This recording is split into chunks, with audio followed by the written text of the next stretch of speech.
Hello and welcome. My name is Malika, and in this tutorial I'm going to show you how to sew this face mask with the filter pocket and the methodology that I use to optimize time when sewing many. Let's start. These are the materials you will need in addition to a sewing machine, an ironing board and an iron. Fabric. I recommend using 100% cotton fabric. The best would be quilter's cotton as it is quite tightly woven fabric. I use a plain monochrome fabric for the inner layer and a fun pattern for the outer layer. Using two different colored fabrics also allows you to immediately recognize the outside facing side of the mask. Pattern. This pattern can be used for both inside and outside layers. I created multiple pieces from packaging paper to speed up the fabric cutting process.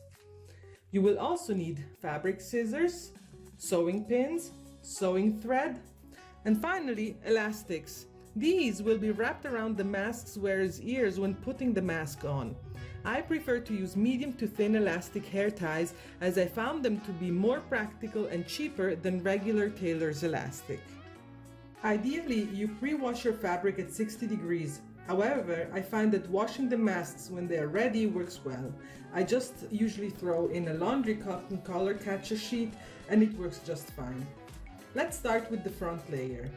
Iron the fabric and fold about 20 centimeters over so that the right sides face each other.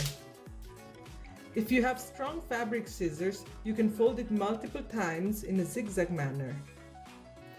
Lay out the pattern pieces inverting every second piece to maximize the use of your fabric. Now you pin them down.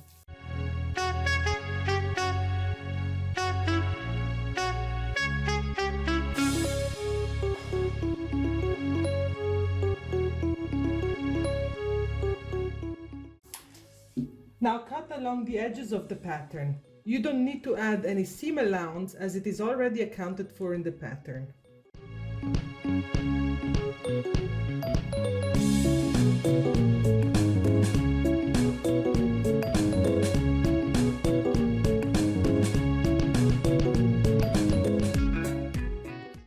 Separate the pattern from the fabric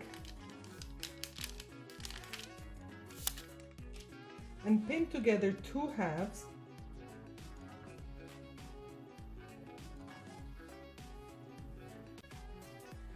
with the pin placed on top of the curve with the pointy side pointing towards the left. This will come in handy later when we sew them together, and since we folded the fabric with right sides together, the pieces are prepared for sewing. Repeat the same process with the inner layer fabric. For this piece, you can fold the fabric about 2 centimeters less, around 18 centimeters, as we will fold over the bottom strip of the pattern. So if this is the pattern, you fold over at the line, like this. You place the pattern onto the fabric and you pin it down.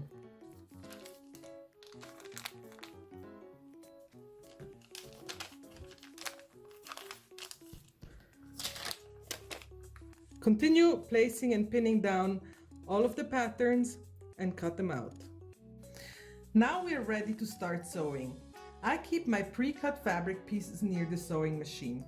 The first seam we're going to sew is the front seam that connects the two halves that will run from the nose to the chin. The method I use here is the known method in the quilter's world, chain piecing. Sew one seam after the other about 3/4 of a centimeter in until you've gone through your entire stack of pre-cut fabric pieces. You don't need to worry about securing the stitch with a double stitch or a back stitch at the beginning and ending of the seam. We will be stitching over it a few times later.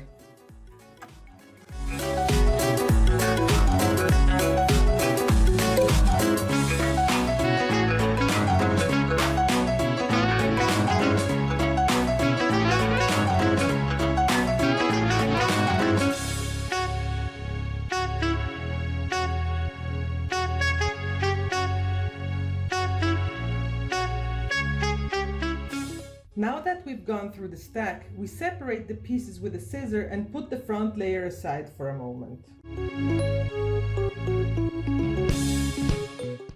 Take the back layers that you've sewn and now fold about 1.5 centimeters back of every short edge and secure it with a pin.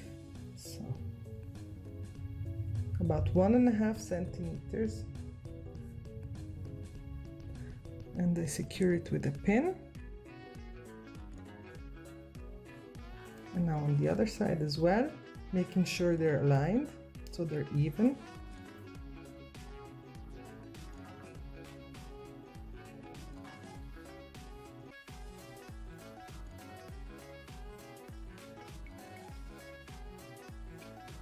Do this with all of your back pieces.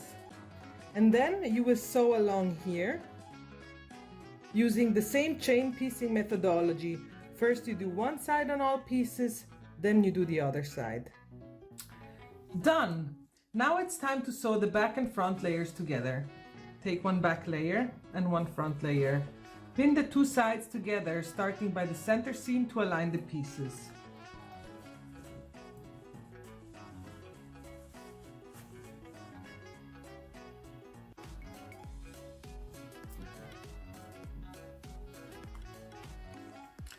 I usually like to have one seam facing one side and then the other facing the other side.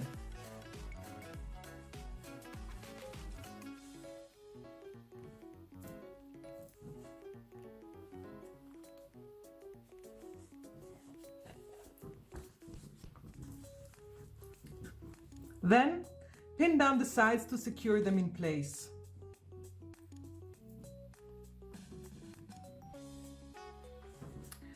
You see, I place the pins in a way that allows me to easily remove them as I move the fabric through the sewing machine.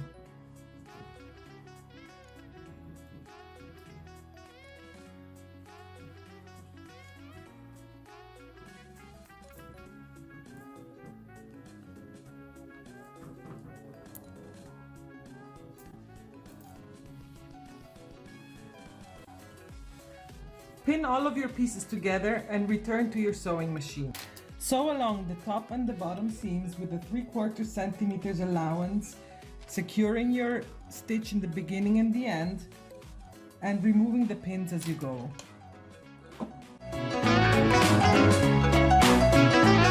Once you arrive here at the ridge of the nose, curve it out.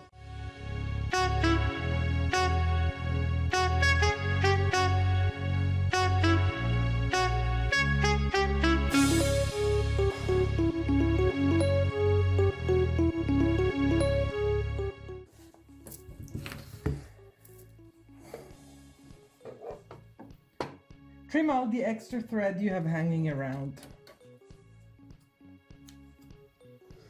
Now that you've sewn together all the pieces, it's time to flip them for the finishing touches. Even out the curve of the bridge of the nose with the scissor. Flip the mask through the pouch opening.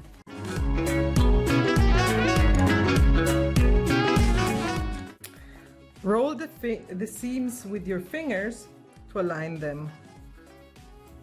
Now iron the mask with special attention to the seams and ironing inside these corners here in.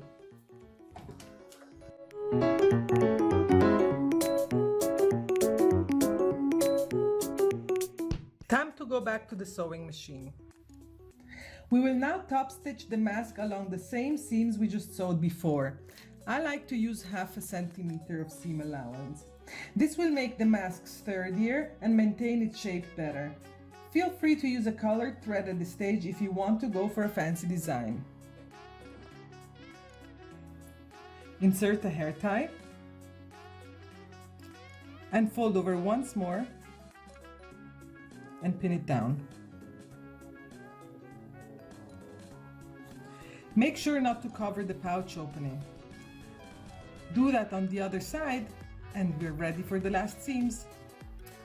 Sew down the sides, this time securing the stitch with a double stitch or a back stitch at the beginning and the end of the seam.